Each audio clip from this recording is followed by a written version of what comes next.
One day, without any warning, you look in the mirror and you do not quite recognize the person staring back at you. Not because of the wrinkles, not because of the gray hair, but because something behind the eyes looks tired, dimmed, like a light that has been slowly losing power for years. And the terrifying part is, you did not notice it happening. Because it did not happen all at once. It happened the way a candle goes out. First slowly, then all at one time. My name is Danny. I am 81 years old, and I have spent the last 2 decades watching people age. Some of them gracefully, some of them not. I had neighbors who walked into their 80s standing tall, laughing easily, their minds sharp and their eyes still full of curiosity. And I had friends who seemed to collapse quietly from the inside, still breathing, still present, but slowly becoming less of themselves. The difference between those 2 groups was not money. It was not luck. It was not even genetics. Most of that difference does not begin with a hospital visit or a diagnosis. It begins with a handful of small, silent habits that almost nobody talks about. In this video, I am going to share 7 of those habits with you. 7 things that quietly age people faster. Things that look harmless from the outside but are doing real damage on the inside. These are not dramatic changes. The men and women I have watched age the best are not running marathons or taking handfuls of vitamins. They are simply protecting small, ordinary routines that most people give up without even realizing it. Here is what makes these habits so dangerous. They do not hurt at first. There is no alarm that goes off. There is no moment where you think, this is the thing that is aging me. Instead, they work the way a slow leak works in the roof of an old house. You do not notice it on a sunny day. You do not notice it after a light drizzle. You only notice it the day the ceiling starts to sag. And by that point, the damage has been building for a long, long time. That is why I want to talk about habit number 1 before anything else, because it is the one that started so quietly in my own life. Before we go any further, if staying independent as long as possible matters to you, please take a moment and like this video, not for me, but because the more people who see this, the more older adults get the chance to hear something that might genuinely protect their quality of life. Thank you. Now let us get into it. Habit 1. Sitting still for too many hours in a row. People who age well do not sit for more than 90 minutes without moving their body in some way, even just standing up and walking to the kitchen.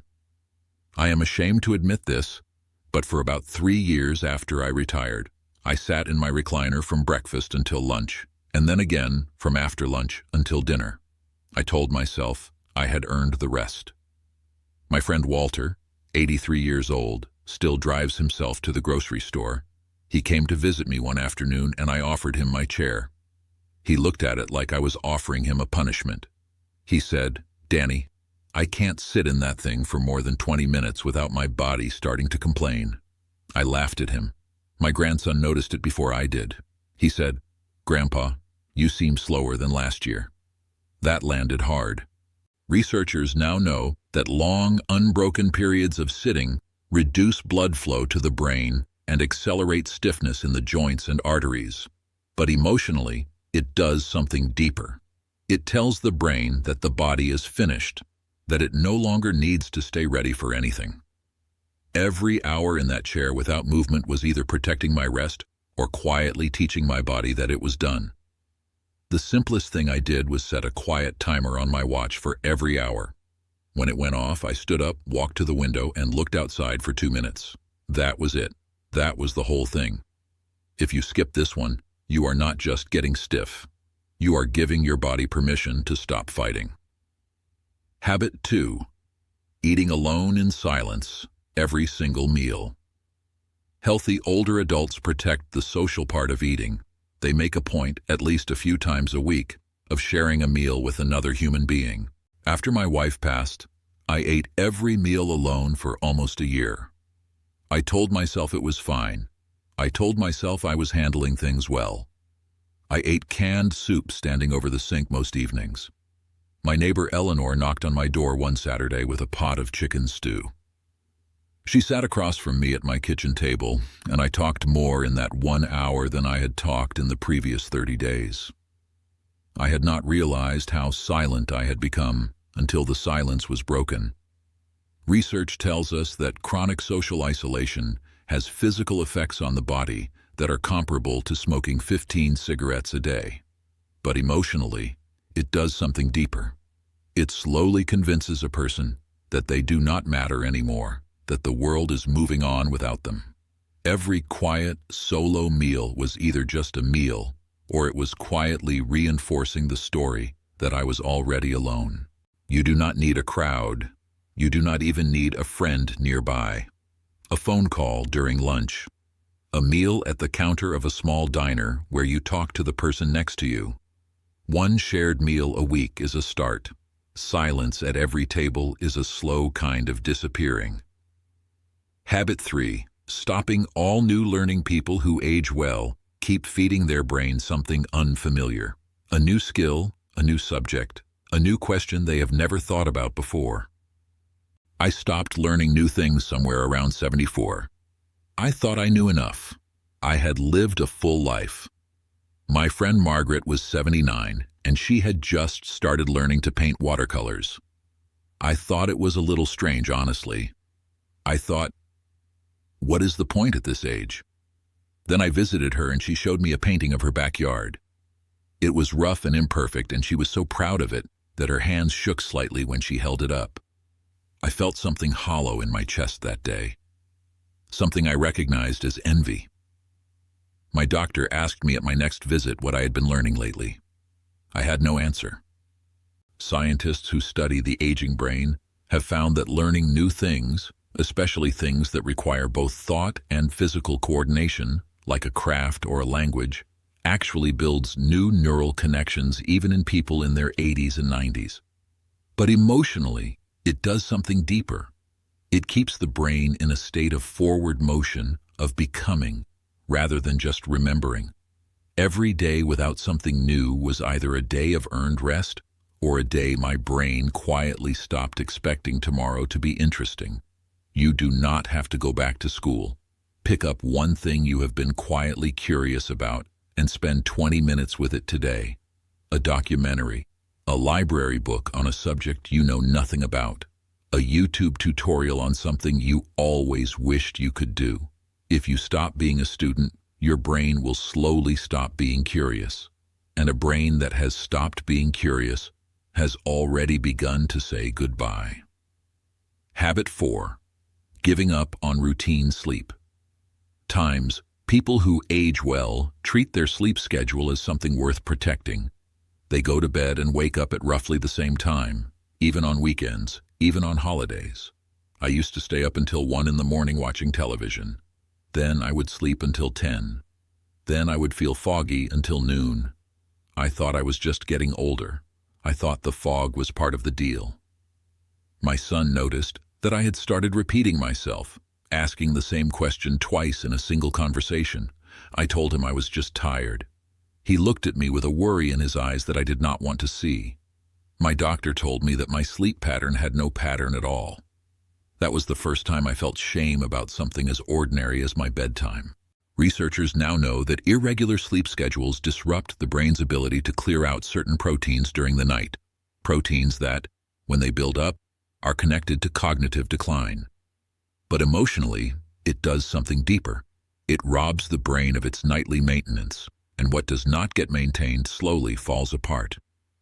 Every night of irregular sleep was either just a late night or a quiet insult to the brain's ability to stay whole. Pick a time. Same time to sleep. Same time to wake. No screens for the last 30 minutes before bed. This is not complicated, but it is not nothing either. A brain that never gets to fully rest is a brain that is slowly spending more than it is saving. Habit 5. Letting go of all forward goals. People who age well always have something they are moving toward. A trip they are planning, a garden they are tending, a grandchild they want to see graduate. After I retired, I stopped making plans. I thought planning was for younger people. I thought at my age, what was the point of looking too far ahead? I noticed it one morning when my friend George called and asked what I was looking forward to. I went quiet. I could not think of a single thing. George was 80, and he was already planning a fishing trip for the following spring. He talked about it the way a teenager talks about summer vacation. I hung up the phone and sat with a feeling I can only describe as weightlessness, but not the good kind, the kind that has no anchor.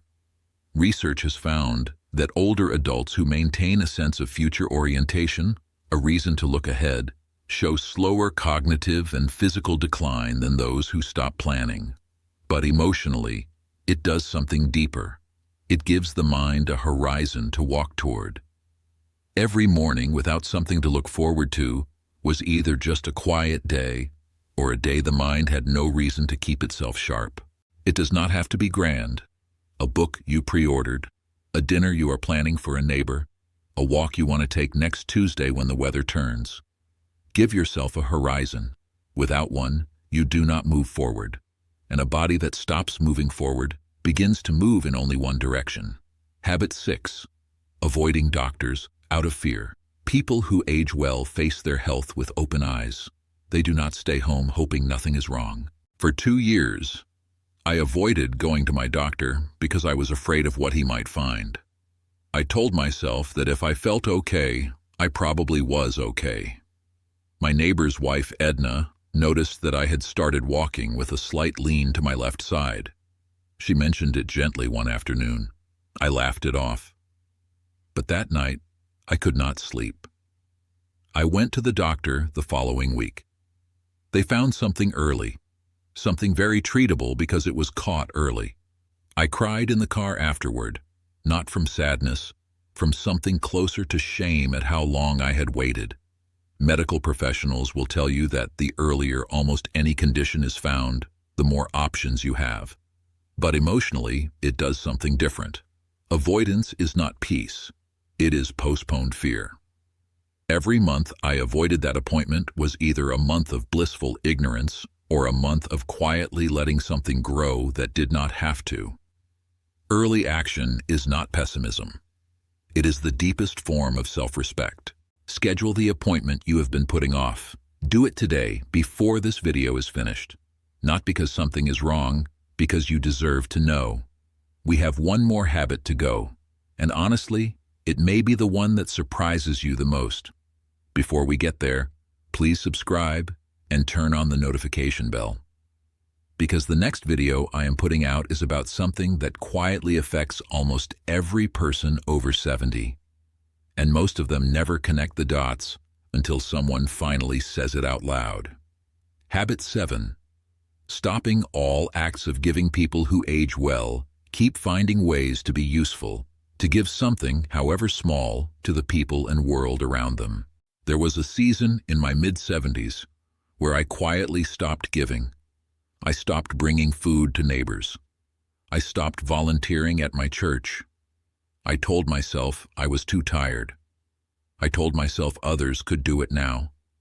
My granddaughter visited me one Sunday and she said, "Grandpa, you used to make me feel like the most important person in the room. What happened?" I did not have an answer. I looked around at my apartment and I saw, for the first time, how small my world had become. 4 walls, a television, a recliner. I had shrunk my life down to fit just one person, and that one person was slowly disappearing. Research on what some scientists call the helper's high shows that regular acts of giving, of any kind, any size, activate the brain's reward system and reduce levels of stress hormones in the body. But emotionally, it does something even more important. It reminds you that you are still needed, that the world is still larger than your living room. Every act of giving was either just a kind gesture or proof to my own heart that I still had something worth offering. Find one small act of giving this week. Bring something to a neighbor. Write a letter to someone you have been thinking about. Help one person with one thing. You do not need to save the world. You only need to reach past the edges of your own life, just a little. Because the moment you stop giving, you quietly begin to tell yourself that you have nothing left. And that story, once it takes hold, is very hard to unwrite. 7 habits. Sitting still for too long, eating every meal alone, stopping all new learning, letting your sleep fall apart, giving up on forward goals, avoiding the doctor, and stopping all acts of giving. None of these are dramatic. None of them show up in a single day. That is exactly why most people underestimate them. They look at this list and think, I do some of those things. Sure, but I am fine. And that is precisely what makes them dangerous, because fine is what it feels like right up until it is not.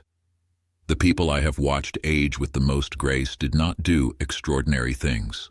They simply refused to let the small, ordinary routines of a well-lived life quietly slip away. They moved their bodies. They shared meals. They kept learning. They slept with intention.